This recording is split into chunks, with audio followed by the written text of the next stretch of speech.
को इस प्रकार के सहयोग के लिए एक बार पुनः धन्यवाद ज्ञापित करना चाहता हूं। साथियों, अब आते हैं काम की बातों पे। साथियों, हमारी जो पहली मांग थी वो ये थी कि जो ओल्ड पेंशन स्कीम विद्युत निगमों के कर्मचारियों को दी जा रही है, इस स्कीम को राज्य कर्मचारियों की भांति हमारे ऊपर लागू किया जाए। जैसे ही माननीय मुख्यमंत्री जी ने ओपीएस की घोषणा की, हमें लगा बहुत बड़ी उपलब्धि है। हम सब साथी मिलकर के गए, उनका धन्यवाद ज्ञापित किया। जो कमियां थी उनसे मैंने जिस दिन धन्यवाद ज्ञापित करने के लिए गया था, उस दिन भी उन्हें अवगत करवाया गया था। उन्होंने कहा मिल बैठ करके सल्टा लेंगे, कोई दिक्कत नहीं है, अपना ही ऑर्डर है। साथियों, उसके बाद में जो कमियां थी उनका मैंने प्रतिवेदन दिया, 2-3 बार ज्ञापन दिए, लेकिन उसके ऊपर सुनवाई नहीं हुई। बाद में क्या है, एक नाटक चलता है निगम प्रशासन का। नाटक ये चलता है कि जो जीपीएफ होल्डर है, जो ऑलरेडी पेंशन ले रहे हैं, वो हमारे सीपीएफ का सौदा करके चले जाते हैं। अब साथियों, आप कहोगे कि सौदा कैसे? कि सौदा ऐसे, आज से 4-5 दिन पहले भारतीय मजदूर संघ के और अन्य संगठनों के कार्यकर्ता है यहाँ पे, और वो इस बात के ऊपर निगम प्रशासन को सहमति दे करके चले गए कि साहब जो भी कर्मचारी है उनको उनका जितना भी पैसा काटना है आपको, वो आप इनके सीपीएफ अकाउंट से काट लो।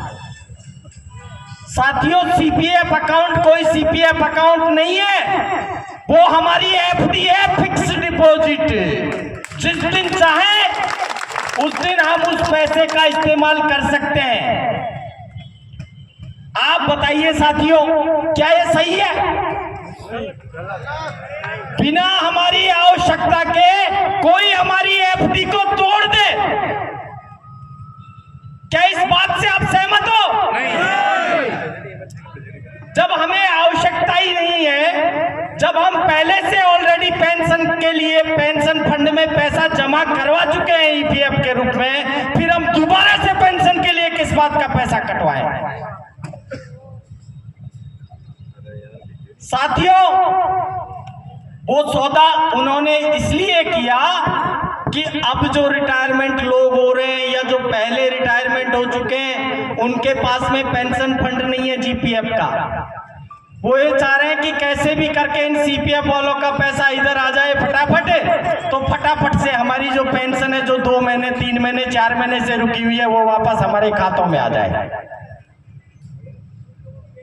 इसलिए साथियों, जब राज्य सरकार राज्य कर्मचारियों को पेंशन लागू की है, वो इस शर्त के ऊपर की है, उनके वहां पे एनपीएस कटता था, हमारे यहाँ पे सीपीएफ कटता था। सीपीएफ में जो हमारा ईपीएस का जो पैसा कटता है, उसको वापस लाने के प्रावधान है, जबकि एनपीएस में जो पैसा राज्य कर्मचारियों का कट गया, उसका वापस आने का कोई प्रावधान नहीं है जब तक वो रिटायरमेंट नहीं होगा। हमारा सिर्फ 1250 रुपए मैक्सिमम पर कर्मचारी का वहां ईपीएस में जमा है, जबकि राज्य कर्मचारियों का पूरा 10 का 10% पैसा केंद्र सरकार के पास में पड़ा है। जब उनका पूरा 10% पैसा पड़ा है, उसके बावजूद राज्य सरकार राज्य कर्मचारियों के लिए ओपीएस दे सकती है, तो क्या बिजली कर्मचारियों के लिए ओपीएस नहीं मिल सकती क्या? जबकि हमारा जो पूरा पैसा है, उसमें से मात्र 1250 रुपए हमारे हाथ में नहीं है, बाकी तो सारे पैसे हमारे हाथ में, हमारे ट्रस्ट के पास में है। तो साथियों, ये सोचनीय बात है। उनको राज्य सरकार ने इस बात के ऊपर सहमति दी है राज्य कर्मचारियों को कि साहब आप लिख के दे दो, कर्मचारी से सहमति ले ली कि जब भी आपका एनपीएस का पैसा आपके खाते में आएगा, आप वापस राज्य सरकार को लौटा दोगे। तो जैसे ही आप राज्य सरकार को लौटाओगे, आपकी पेंशन चालू हो जाएगी। उनका पैसा कब आएगा? उनका पैसा रिटायरमेंट पे आएगा। हमारे ईपीएस के पैसे के लिए ये क्या कह रहे हैं कि साहब मैक्सिमम 6 महीने का टाइम लगेगा। कम से कम महीने, 2 महीने, 3 महीने भी लग सकते हैं। तो जब उनके लिए राज्य सरकार 30 साल, 25 साल, 20 साल तक इंतजार कर सकती है, तो क्या हमारे लिए राज्य सरकार 6 महीने इंतजार नहीं कर सकती? आवाज दो, आवाज दो, हमारी मांगे। साथियों, माननीय चेयरमैन साहब को, प्रिंसिपल सेक्रेटरी साहब को हमने ये साफ तौर पे कहा है कि जो भी सीपीएफ होल्डर कर्मचारी है वो 1 पैसा भी नहीं कटवाएगा वो अपने सीपीएफ अकाउंट से।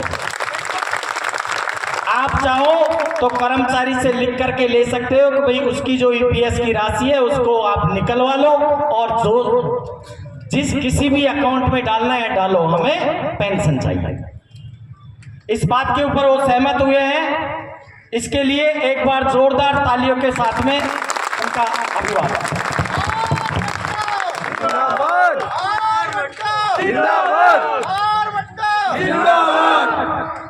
साथियों, कल ही माननीय चेयरमैन साहब प्रिंसिपल सेक्रेटरी फाइनेंस के यहाँ जाकर के आज जो पॉइंट हैं वो पूरे नोट कर लिए हैं, डाटा इन्होंने तैयार कर लिए हैं। कल ही वो जाकर के इस मुद्दे के ऊपर बात करेंगे।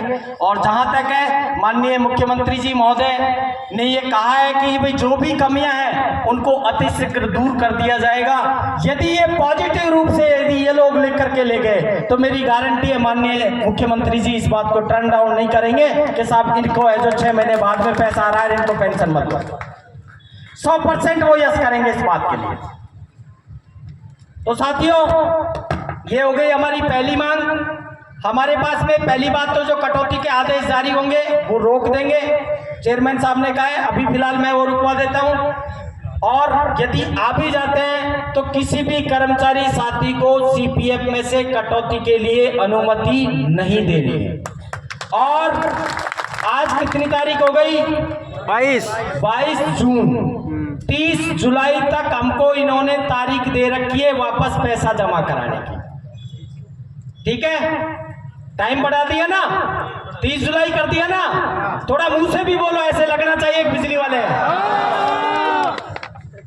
तो साथियों, 30 जुलाई से पहले यदि वो उसी आदेश को यदि ये रखते हैं तो 30 जुलाई से पहले हम पूरे राजस्थान के कर्मचारी आकर के जयपुर में महापड़ाव डाल देंगे। लेकिन उससे पहले कहीं कोई मेरा कोई करोड़पति भाई और वो ये सोच ले कि मेरे लिए तो 1,00,000 2 लाख कुछ नहीं है, ले मैं तो जमा करा देता हूं। ऐसा साथियों नहीं होना चाहिए। हम सब लोग यदि एकजुट रहेंगे तो सबका भला हो जाएगा। तो सब साथी आज मेरे को आप ये विश्वास दिला करके जाओ कि कोई भी कर्मचारी अपने सीपीएफ में से पैसा काटने के लिए अनुमति नहीं देगा। बिना अनुमति के ये 1 पैसा भी हमारा इधर से उधर नहीं कर सकते। दूसरी जो डिमांड थी साथियों, वो थी हमारी छत्तीसगढ़ राज्य की तर्ज पर राजस्थान ऊर्जा विभाग का गठन किया जाए, जिससे विद्युत निगम कार्मिक एक्ट से निकल करके पुनः राज्य कर्मचारी की श्रेणी में आ सके। और जो सुख सुविधाएं आज राज्य कर्मचारियों को दी जा रही है वो सभी सुख सुविधाएं बिजली कर्मचारियों को भी मिल सके। साथ ही साथ जो लगभग 15-20 साल से जो हमारे कर्मचारी साथी एक डिस्कॉम से दूसरे डिस्कॉम में स्थानांतरण के मुद्दे को लेकर के जो परेशान है उनका भी स्थायी समाधान हो सके।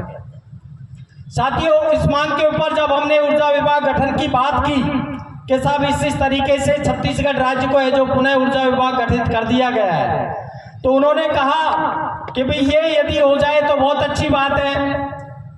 क्यों? मैंने कहा साहब क्यों अच्छी बात है? कि अच्छी बात इसलिए है कि आज माननीय मुख्यमंत्री जी ने ऐसी जन कल्याणकारी योजनाओं की घोषणा की है कि गांव के गांव बिजली मुफ्त में दी जा रही है। किसी को 100 यूनिट फ्री, किसी को 200 यूनिट फ्री, किसी को 2000 यूनिट फ्री। किसानों को भी फ्री बिजली दी जा रही है। गांव में जो किसान परिवार रहते हैं वो 100 यूनिट 200 यूनिट से ज्यादा कोई खर्च नहीं करता है, और खर्च भी करता है तो भी हम उनका कुछ नहीं कर सकते। सही है ना? ना तो हमारे अधिकारी जाकर के वहां विजिलेंस कर सकते हैं, ना हम उनसे जाकर के लड़ सकते हैं, ना और कुछ कर सकते हैं। और यदि कुछ करने का प्रयास भी करते हैं तो हमारे उस साथी को किक मार करके 500 किलोमीटर दूर।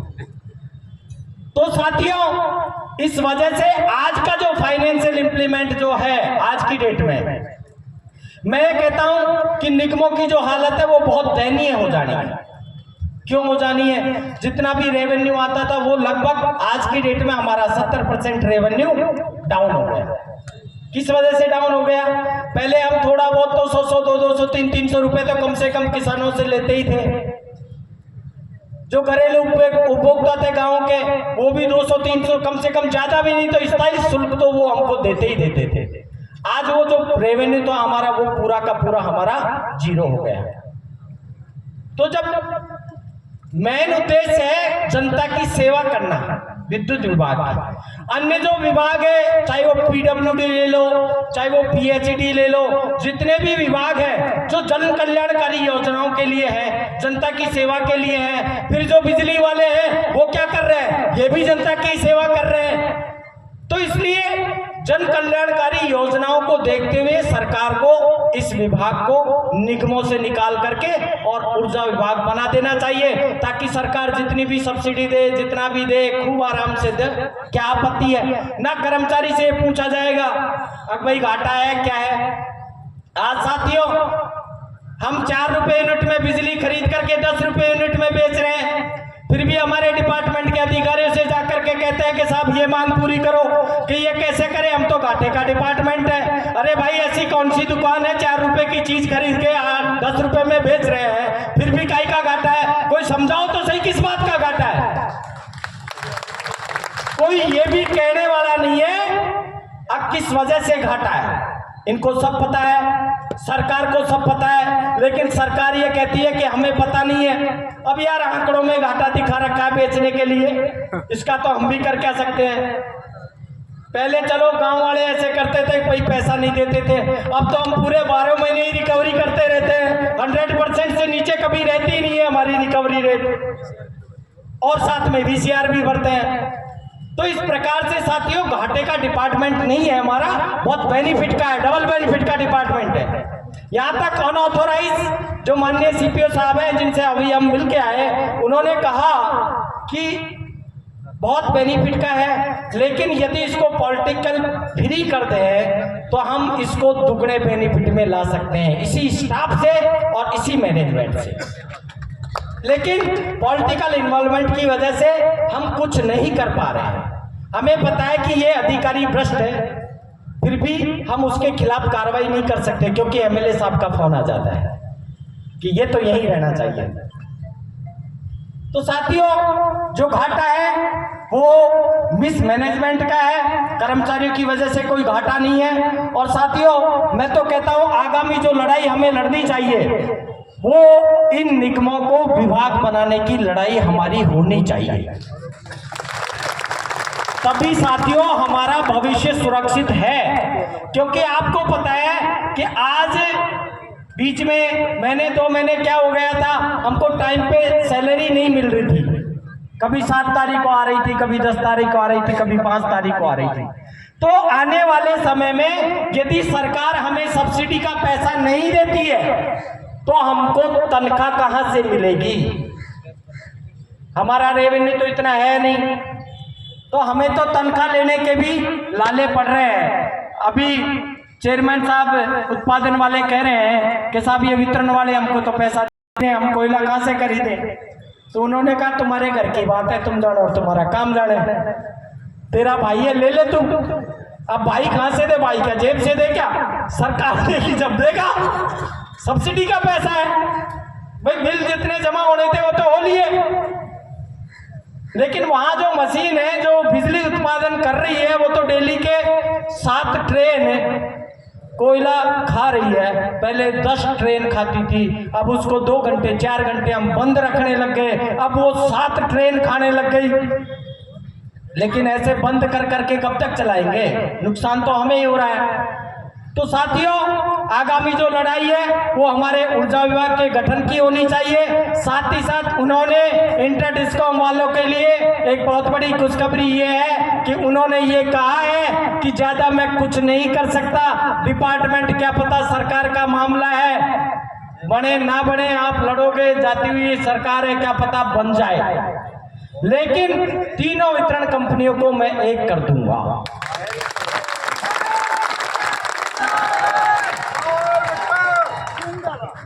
साथियों, तीनों वितरण कंपनियां यदि एक हो जाती हैं तो जो मिसमैनेजमेंट का जो खर्चा है वो कम हो जाएगा।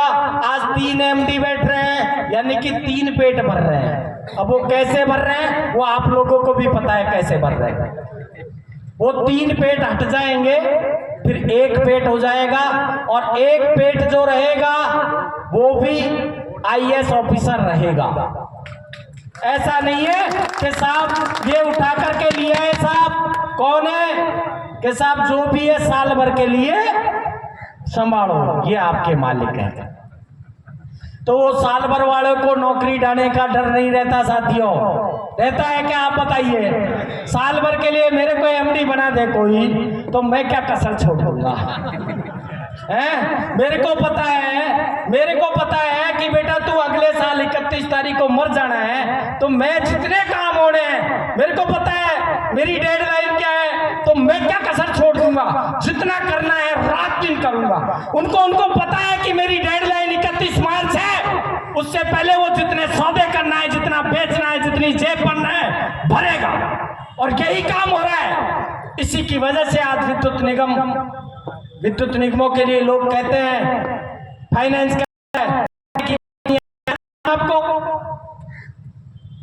मूल कारण साथियों यही है, जिस दिन हमारा इन टेक्नोक्रेट से पीछा छूट जाएगा उस दिन हमारी जो वितरण कंपनियां हैं वो डबल बेनिफिट में आ जाएगी।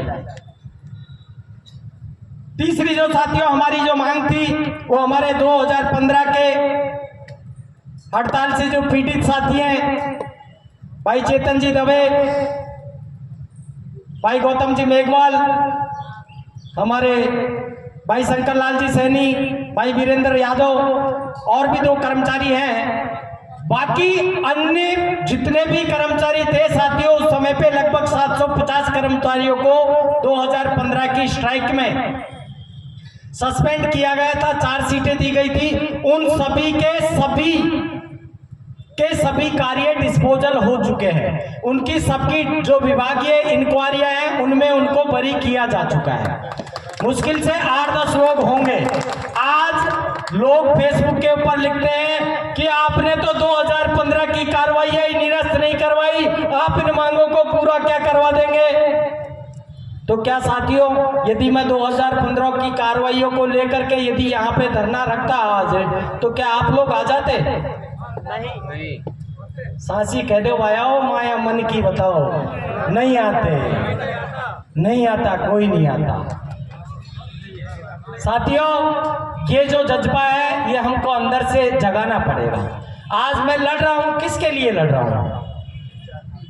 आप लोगों के लिए लड़ रहा हूं, मेरे लिए लड़ रहा हूं।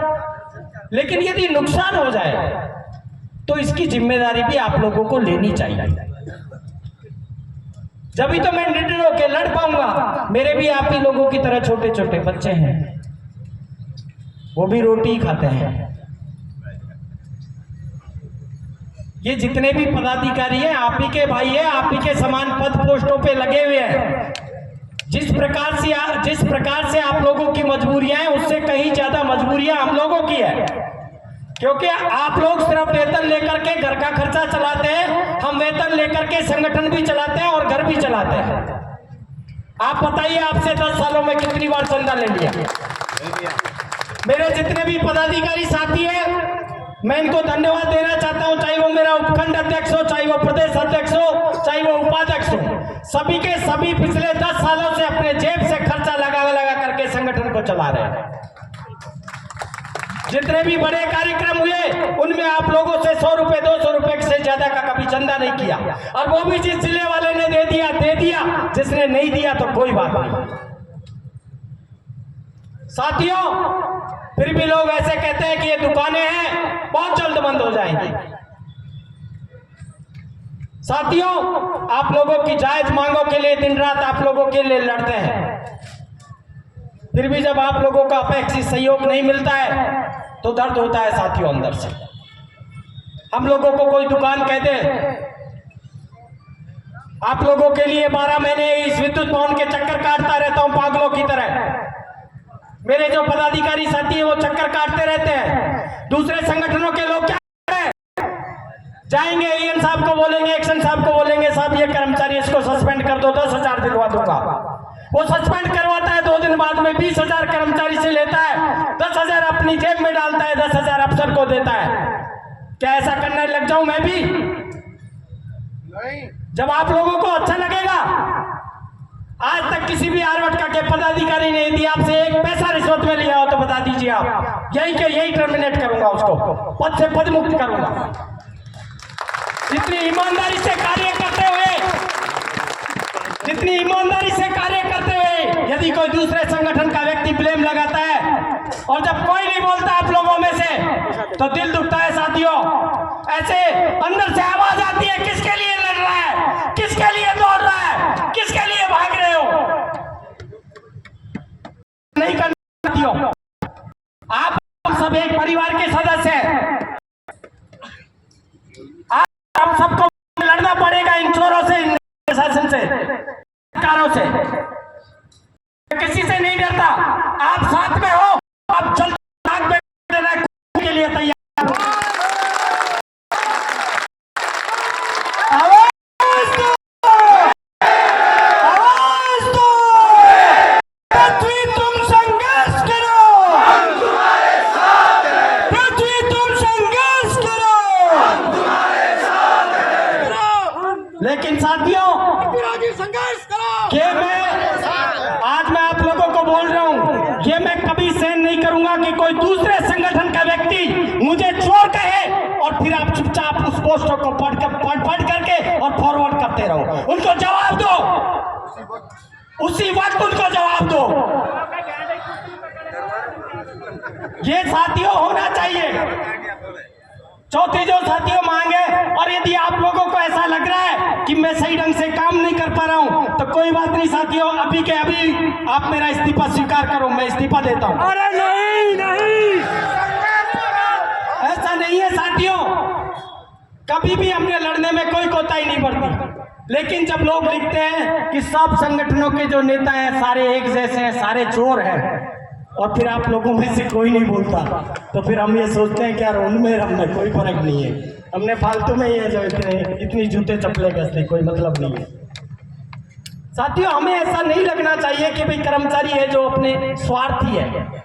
मैं कभी भी ये सोच करके कभी आज तक मैं नहीं लड़ा। मैं हमेशा यही सोच करके लड़ा हूं कि ये सब मेरे भाई है, मेरा परिवार है। जितना मेरे से भला होता है उतना साथियों मैं करता हूं, मेरा जितना प्रयास होता है मैं करता हूं। और कभी आज तक किसी से 1 पैसा मांगा हो तो बता दो। कभी कोई साथी काम के लिए आ भी गया तो उसको भाई को चाय पिला के पुचकार के ही भेजा होगा। ऐसा नहीं है कि भाई उससे कभी ये आशा की हो मैंने कि भाई मैं जो 1 रुपए की चीज भी मैं उससे खा लूं। चौथी जो साथियों हमारी मांग थी वो ये थी कि जो हमारा 2400-2800 ग्रेड पे की जो डिफरेंस है जयपुर डिस्कॉम की भांति हमें नहीं दिया गया है, उसके लिए साथियों जो हमारा प्रथम जो अपॉइंटमेंट हुआ था, जो अमिटमेंट हुआ था, उसमें तो ये चीज साफ लिखी हुई है कि भाई डेट ऑफ ज्वाइनिंग सही देनी है। लेकिन साथियों जो अफसर टेक्निकल कर्मचारियों की एकता से टेक्निकल कर्मचारियों को कुछ मिल नहीं जाए, उससे जो लोग जलते थे, उनकी वजह से साथियों आज ये भ्रांति पैदा हुई है। यही मैनेजमेंट में बैठे हुए लोगों ने सरकार को जबरदस्ती पत्र लिखा कि साहब इनके प्रमोशन कब से किए जाएं। जब प्रमोशन के लिए उन्होंने यहाँ से लिख के भेजा प्रमोशन के लिए, तो वो प्रमोशन के नियम बताएंगे। प्रमोशन के नियम क्या है कि साहब 1 अप्रैल की कंडीशन में प्रमोशन होते हैं। जबकि साथियों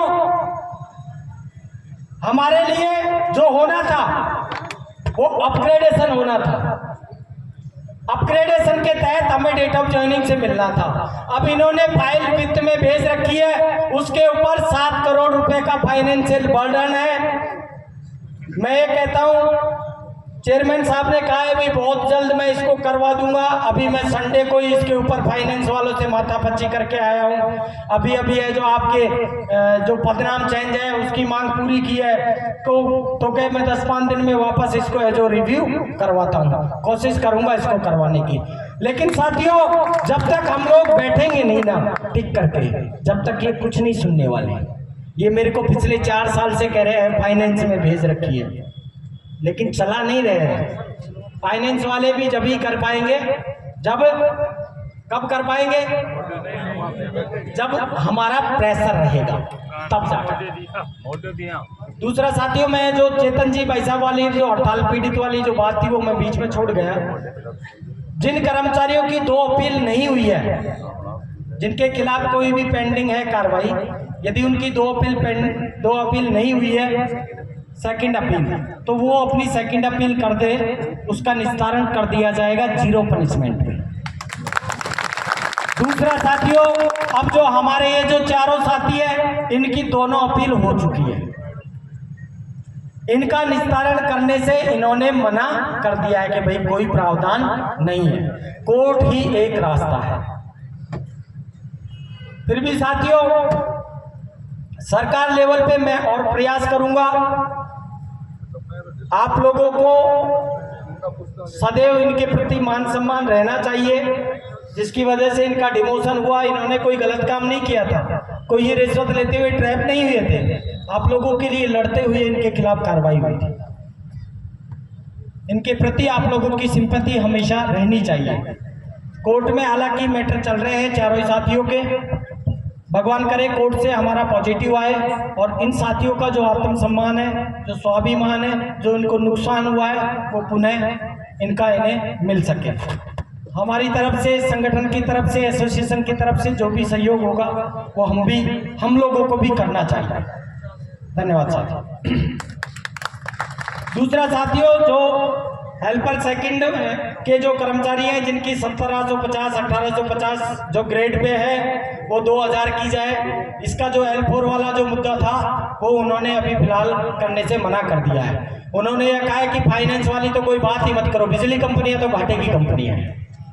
तो ये जो फाइनेंस से संबंधित जितनी भी मांगे हैं, ये जब अब फंड सब लोग मिलकर के बैठेंगे, जब सरकार के ऊपर प्रेशर बनेगा तो फाइनेंस वाले क्लियर करेंगे। फिर जैसे अपने 2400 के नहीं हुए थे, 1 ही घंटे में सेक्रेटरीट गई फाइल, वापस आ गई फाइनेंस की स्वीकृति और आदेश टाइप सब कुछ 1 घंटे में, वैसे ये लोग करेंगे। उस तरीके का तरीका ही बहुत सारे लोगों को पसंद आता है।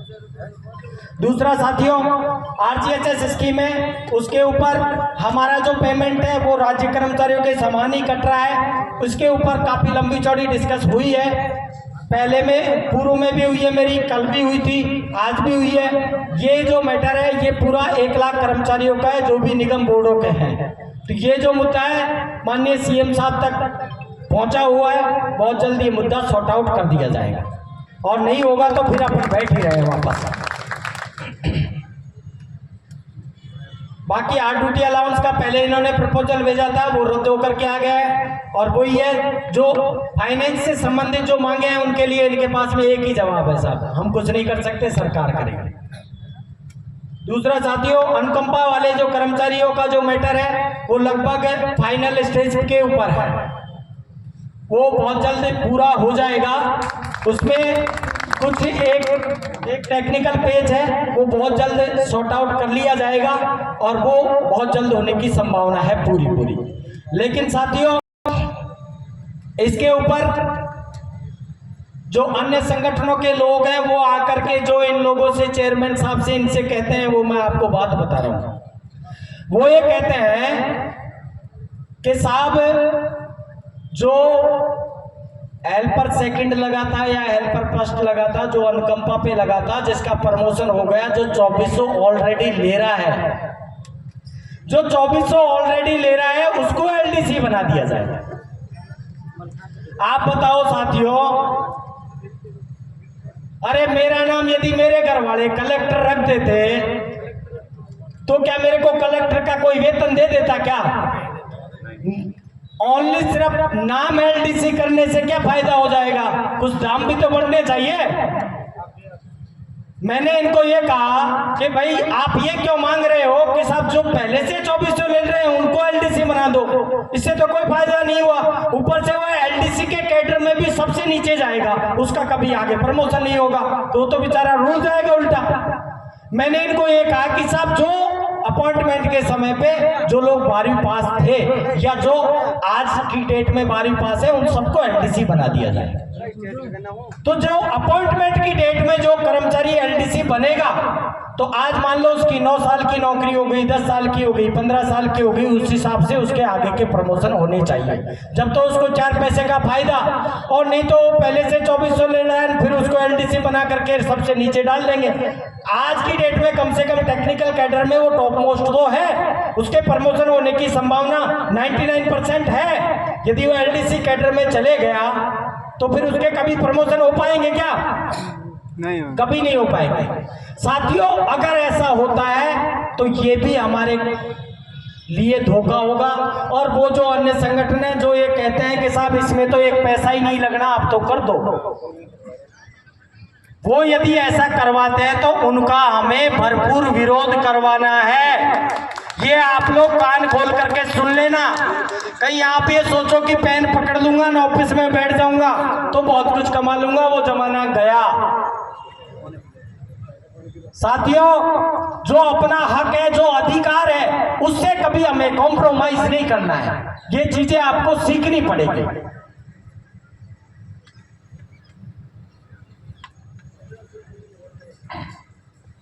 यदि ऐसा होता है तो चाहे वो कोई भी संगठन हो उसका हमें विरोध करना है। जितने भी अनुकंपा नियुक्ति साथी है उनसे मेरा हाथ जोड़ करके निवेदन है, चाहे वो आज यहाँ पे आया हो चाहे वो नहीं आया हो।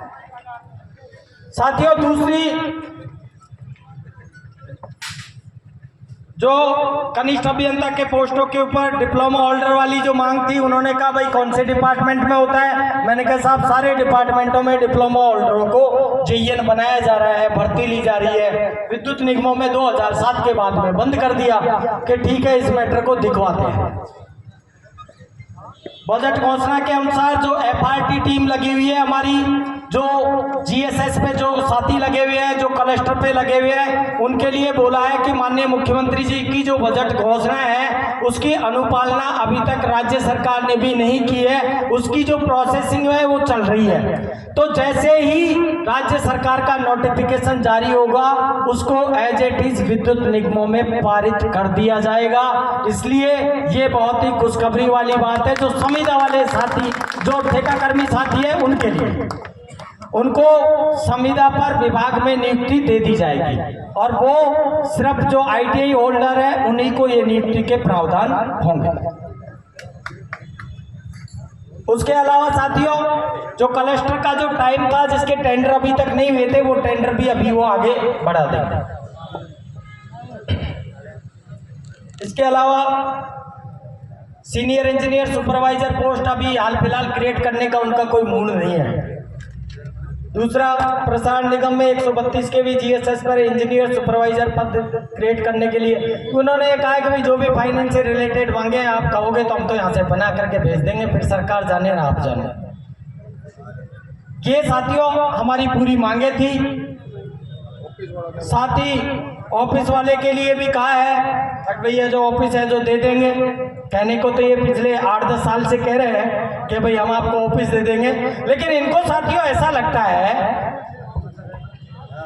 साथियों ताज्जुब जब होता है जब जिस संगठन में 4 कर्मचारी नहीं है उन संगठनों को इन्होंने सबको कार्यालय दे रखे हैं और कार्यालय दे दे के 35-35 लाख रुपए उनको बनाने के और दे दिए निगमों ने। आरवटका वालों को ऑफिस देने में इनको क्या डर लग रहा है? इनको ये डर है कि तुम साल में 6 महीने में 1-2 बार आते हो, उसी में हमारा जो जी है वो गले में आ जाता है और यदि हम आपको यहाँ कार्यालय दे देंगे तो रोज आकर के हमारी छाती पे मूंग दौड़ोगे। ये सच्ची बात है साथियों। ये सत्य बात है। लगता है शायद इनको यही डर है। कार्यालय साथियों हम लेके रहेंगे। अब ये राजी खुशी दे दे तो ठीक है, और नहीं तो एक दिन आएंगे 150 कब्जा करेंगे किसी न किसी बिल्डिंग के ऊपर। अपना ही तो है, अपने खून पसीने की कमाई से बना है ये। हमारे पूर्वजों ने बलिदान दिया है, तब जाकर के ये बिल्डिंगें खड़ी हुई है। आज तक आप बता दीजिए साथियों, कितने अधिकारी मर गए बिजली का काम करते हुए। अरे हमारे लाखों, हमारे हजारों साथी शहीद हो गए लाइनों पर चिपक चिपक करके। तब जाकर के बिजली महकमा चल रहा है, तब जाकर के जनता को सेवाएं दे रहे हैं, तब जाकर के लोग बिलों का पैसा दे रहे हैं, तब जाकर के हम एसी वालों का खर्चा उठा रहे हैं। इनका अपनी जिस कमरे पे अपनी नजर जाएगी उसी पे कब्जा कर लेंगे, या तो ये अलॉटमेंट कर दे, नहीं अगली बार पहला काम वही करेंगे, वहां पड़ाओ बाद में डालेंगे। ठीक है साथियों, 7 दिन के अंदर अंदर पुनः हमारी पूरी प्रदेश कार्यकारिणी आएगी। इसके अलावा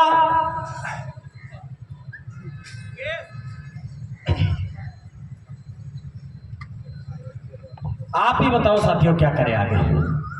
कब्जा कैसे समझ में आएगा इनको?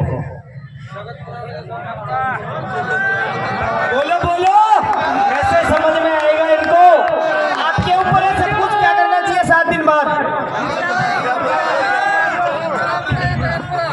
साथियों, जगतपुरा के टाइम पे हम 15,000 कम थे, उसके बाद में 15,000 भर्ती और हो गए हम, और 15,000 भर्ती हुए जो हुए, हमारे जो जीएसएस और एफआरटी में लगे हुए साथी हैं वो भी 25,000 है, कम नहीं है। आज की डेट में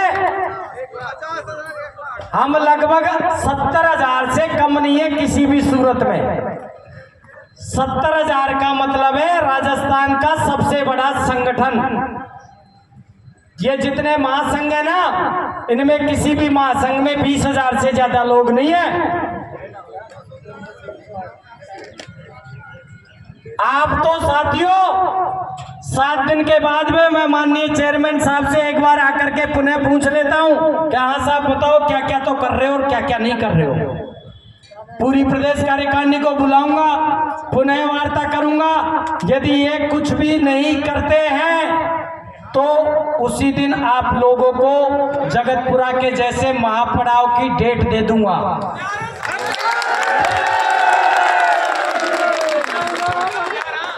महापड़ाव जो होगा साथियों, उसमें जब तक जिस प्रकार से हमारे आदेश नहीं हुए थे, जब तक हम लोगों ने आदेश नहीं ले लिए थे, तब तक हम बैठे रहे थे। उसी शर्त के ऊपर आप आओ, जब तो आज यहाँ हाँ करके जाओ, डरो नहीं सस्पेंड होने से, टर्मिनेट होने से, तब तो जाओ, तब तो मेरे को विश्वास दे करके जाओ जब तो मैं इस प्रकार का निर्णय लूं।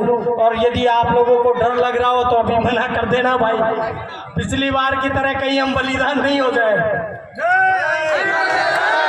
पृथ्वी तुम संघर्ष करो, हम तुम्हारे साथ हैं। पृथ्वी तुम संघर्ष करो, हम तुम्हारे साथ हैं। आज यहाँ पे जो साथी आए हैं उनको एक एक को 20-20 लोगों को लाना पड़ेगा, तब जाकर के हम सरकार से हमारी मांगे पूरी करवा पाएंगे। वैसे तो माननीय मुख्यमंत्री जी ने कह रखा है कि आप मांगते मांगते थक जाओगे, मैं देते नहीं थकूंगा। आज का जो ज्ञापन है माननीय मुख्यमंत्री जी तक भी पहुंचा दिया है। कल भी मैं माननीय मंत्री जी से मिला था, कल वापस मिलूंगा, सीएम साहब से भी मिलूंगा। जितना जल्दी हो हमारी मांगों के ऊपर सकारात्मक कार्य हो, नहीं तो बिजली वाले हैं जिस दिन आके बैठेंगे उठ के नहीं जाएंगे। सही आप कुछ भी कर देंगे। तो तैयार हो आप सभी लोग? ठीक है साथियों, आज के इस कार्यक्रम को सफल बनाने के लिए, अपनी तकनीकी एकता का परचम लहराने के लिए एक बार पुनः आप सभी लोगों का मैं मेरे दिल की गहराइयों से हार्दिक अभिनंदन स्वागत करता हूं। साथियों, एकता रहनी चाहिए, एकता में ताकत है, एकता के बल पर कुछ भी किया जा सकता है, क्योंकि लोकतंत्र है, क्योंकि लोकतंत्र है, क्योंकि लोकतंत्र है। कोई अफसर कहते ये काम नहीं होगा, होगा। क्यों होगा? क्योंकि लोकतंत्र है। लोकतंत्र के बल पर हम कुछ भी करवाने के लिए तैयार हैं। अग्रिम बुलावे के साथ में आज के इस कार्यक्रम से और मैं अपनी वाणी से विराम लेता हूं। बहुत बहुत धन्यवाद एक बार पुनः सभी साथियों।